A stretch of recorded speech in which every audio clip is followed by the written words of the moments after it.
Hello, everyone, and welcome to week one of your Managing Diversity course.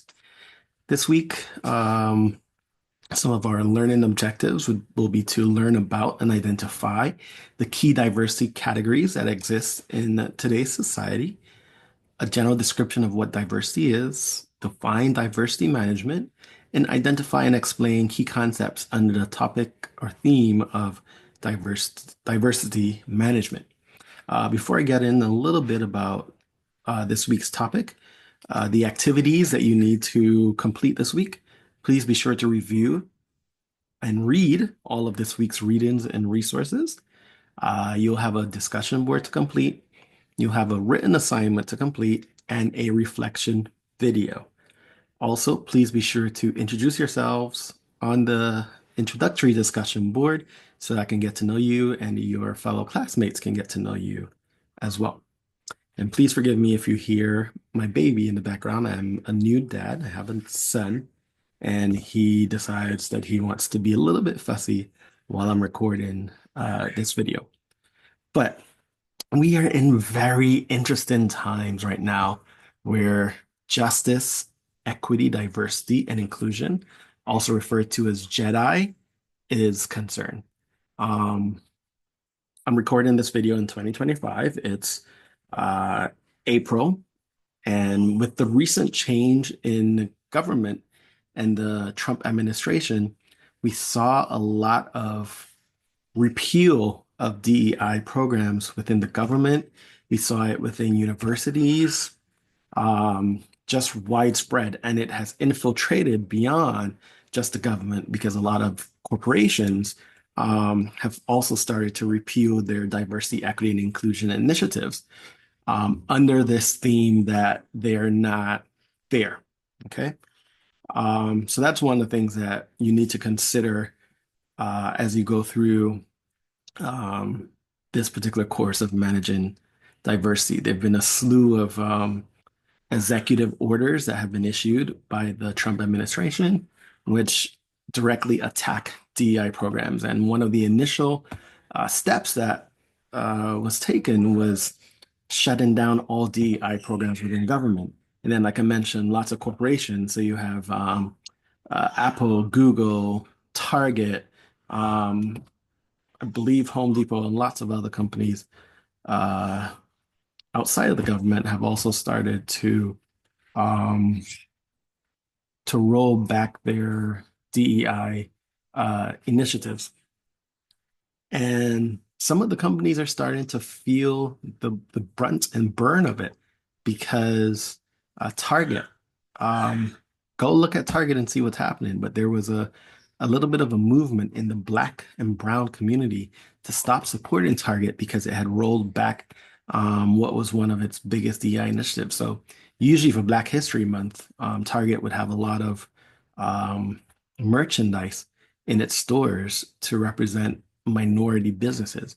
And if I'm not mistaken, this year, for the first time in 2025, they it was pulled back. They pulled back on it, and it wasn't as big as it was in the past. And so there was a particular pastor in Georgia, I believe, who led a movement amongst the Black people, the Black population in America, to basically boycott Target, don't shop there, to show that the Black dollar has power and to show that um, scaling back or rolling back the initiatives is not in their best interest. And it was on the news that Target has seen a hit to their sales because of it.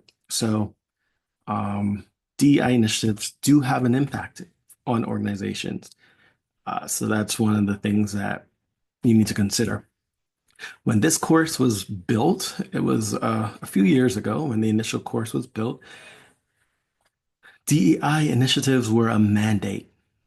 Okay, so it wasn't do it if you want or, you know, join in if you want or don't join in. It was you need to do this. Now in 2025, it's more of an invitation. It's like companies do it if they think they need to. And if they don't think they need to, they aren't doing it. It's a very different climate than a couple years before, especially right after the George Floyd movement, which you will learn about in this course, which propelled a lot of the DEI initiatives that corporations, uh, participated in. So it really makes it feel as though it was a kind of thing of the moment, flavor of the month type of um, initiative that companies had because, you know, a few years later, again, they're rolling back on their DEI initiatives. But I won't go um, and on about it. You'll learn about it as you go through the course. But what is diversity? Diversity spans a lot of different um, identities within your communities and within your churches, within your corporate environments, within schools, everywhere. And there's some that are pretty obvious. So one of the biggest ones is your race or your color. That's a big uh, diversity factor. But there's also sex. So whether you're male, female, um, transsexual, or whatever your sexual um, identity is. There's, so I said race, color, gender, religion, there's your nationality, there's your sexual orientation. Um, it also goes into disability status. So that's one that a lot of folks tend to forget about. And it's not just physical disability. So sometimes we say that folks are living with invisible disabilities. So folks can have cognitive or neurodivergent disabilities that we would consider under um, diversity as well. So diversity spans a lot of different identities, and it's not just the typical ones that we see again, sexuality. So, heterosexual, homosexual, bisexual, etc. There's a lot more to it, and it goes a lot deeper, and you will learn about that in this course as well. And managing diversity is really about how do we create an environment where people from minority communities, so all the groups that I've mentioned and others, and people from marginalized communities who've historically been oppressed because of their what we call differences. How do we create spaces in our communities, in our churches, in our schools, in our corporate environments, especially where they feel a sense of belonging and they feel a sense of inclusion? And that is what managing diversity is about. So it touches lots of different topics. So it can be from the recruitment standpoint. Are recruiters going out there and recruiting from diverse organizations, or are they recruiting from just places that have one type of person? Okay. And that could introduce some bias, which we will look at throughout the course as well. Going through the interview process. So there could be bias in the interview process as well. And even reviewing resumes. Like, are we choosing resumes of one particular type of person that may not be from a marginalized or historically underrepresented community? That's something to think about.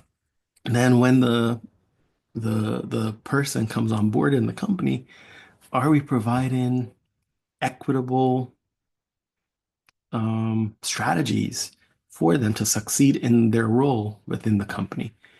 Uh, are we doing enough to keep them, to retain them within the company?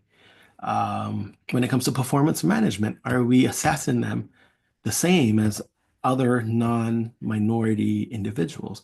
Lots of different factors go into managing diversity within the workplace, and you will learn about those here in this course and even beyond, because this course um, is just an introduction to managing diversity. There's so much more that you will continue to learn if you're interested in this topic.